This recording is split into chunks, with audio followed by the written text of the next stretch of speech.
السلام علیکم dear students, I hope you all are fine. Previously ہم نے پڑھا کہ کس طرح سے جو ہے پرووس کے ساتھ پپ ہر وقت رہ رہا ہوتا ہے، وہ اس کے ساتھ ایک ایک مومنٹ سپینڈ کرنا چاہتا ہے، وہ اسے اکیلا نہیں چھوڑنا چاہتا۔ پرووس بہت ہی زیادہ بیمار ہوتا ہے اور پپ جو ہے اسے پتہ ہوتا ہے کہ پرووس ذرا سا بھی سنبھلے گا تو اس کا فوراً اس کو پھانسی دے دی جائے گی، اس کی سزا اس کو بھگتنی پڑے گی، اس کو جو بھی سزا ملی ہے آفٹر ہز ٹرائل، جو بھی اس کا مقدمہ چلا تھا اس کے بعد۔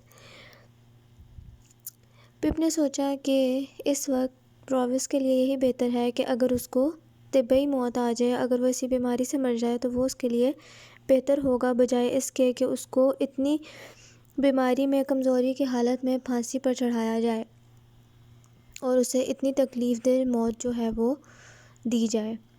Soon afterwards، جلد ہی اس کے بعد he became much worse، proves جو ہے اور بھی زیادہ بیمار ہو گیا۔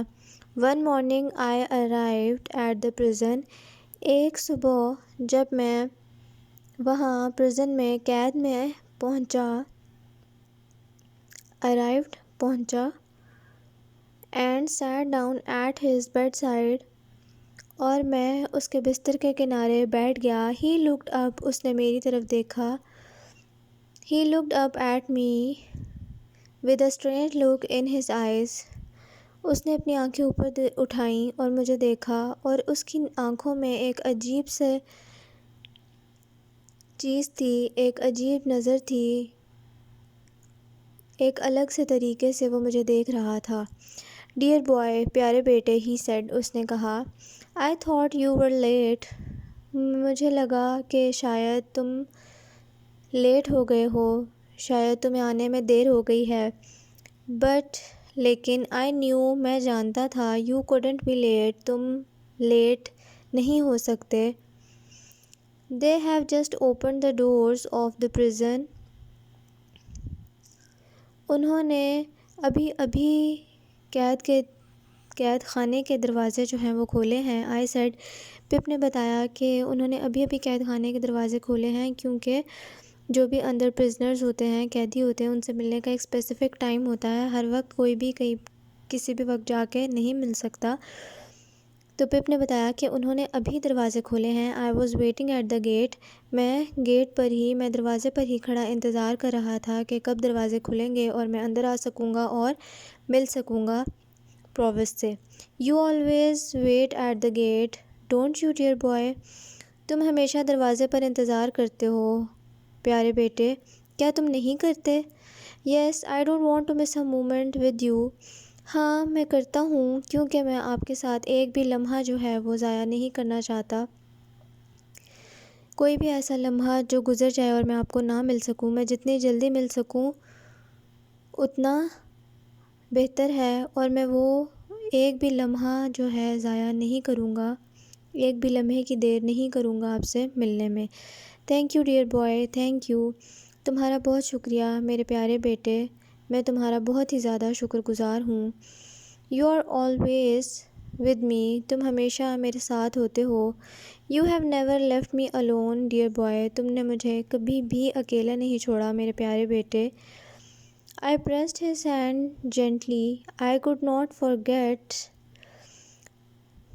اب پپ کہہ رہا ہے کہ میں نے بہت ہی آہستہ سے نرمی سے ان کا ہاتھ جو ہے دبایا۔ I could not forget that once I had wanted to leave him، میں یہ نہیں بھول پا رہا تھا، یہ دماغ سے نہیں نکال پا رہا تھا کہ میں ایک وقت وہ تھا کہ میں انہیں چھوڑنا چاہتا تھا، میں انہیں چھوڑ کے چلے جانا چاہتا تھا، اس سب سچویشن سے بھاگنا چاہتا تھا۔ جس وقت پپ کو پتہ چلا تھا کہ جو پرووس ہے، اس کا old prisoner from the churchyard, اس نے اس کو اپنی ساری جائیداد، سارا فارچون، ساری دولت اس کے نام کر دی ہے، نہ کہ مس ہیویشم نے، اور اس کے سب خواب جو تھے ایسٹیلا سے شادی کرنے والے وہ چکنا چور ہو گئے تھے۔ تو اس وقت وہ پرووس کو ہیٹ کر رہا تھا، اسے نفرت کر رہا تھا، اس کو حقارت سے دیکھ رہا تھا، اس کو چھوٹا سمجھ رہا تھا، لیکن آہستہ آہستہ اس کو پرووس کے بارے میں پتہ چلا، اس کی انٹینشنز پتہ چلی، اس کی سوچ پپ کے بارے میں کیا تھی، کہ پپ اس کا کچھ بھی نہیں لگتا تھا، لیکن صرف ایک کائنڈنس جو تھی پپ کی، اس کی وجہ سے اس نے پپ کو اتنا پیار کیا اور اپنے بچوں کی طرح کیا، اور بغیر کسی ریٹرن کے، بغیر کسی فیور کے کہ اس کو بدلے میں کچھ ملے، اس نے صرف دیا پپ سے، کچھ بھی واپسی میں ایکسپیکٹ نہیں کیا۔ تو اب پپ کو دکھ تھا کہ میں اس آدمی کو چھوڑنے والا تھا جس کے لیے میں ہی سب کچھ ہوں، اور وہ صرف ہر وقت میرا ہی انتظار کرتا ہے، صرف میرے لیے ہی جی رہا ہے اور میرے ساتھ ہی وقت گزارنا چاہتا ہے۔ آج کے لیے اتنا ہی۔ آپ لوگوں کو لیسن نمبر 10 کے میننگس پرووائڈ کیے گئے ہیں، ان کو نوٹ بکس پہ رائٹ ڈاؤن کر لیں۔ Thank you very much. Complete جو نوٹ بکس اور بیک ایکسرسائزز بھی کمپلیٹ رکھیں۔ گرامر ورک ہم کمپلیٹ کر چکے ہیں۔ تیاری پیپر اور ٹیسٹس کے لیے آپ لوگ اپنی رکھیں۔ گرامر کی نوٹ بک کا مزید کام نہیں ہوگا، گرامر کی بک کے سب چیپٹرز کی ڈیفینیشنز اور ایگزامپلز، اس کے علاوہ اپینڈکس 3 اور 4 اور لٹریچر کے چیپٹر 10 کے میننگس پرووائڈ کر دیے گئے ہیں۔ سینٹنسز اور کوشچن آنسرز انشاءاللہ آپ کو نیکسٹ یا اس سے نیکسٹ لیکچر میں پرووائڈ کر دیے جائیں گے۔ Take care of yourselves, meet you in the next meeting. اللہ حافظ۔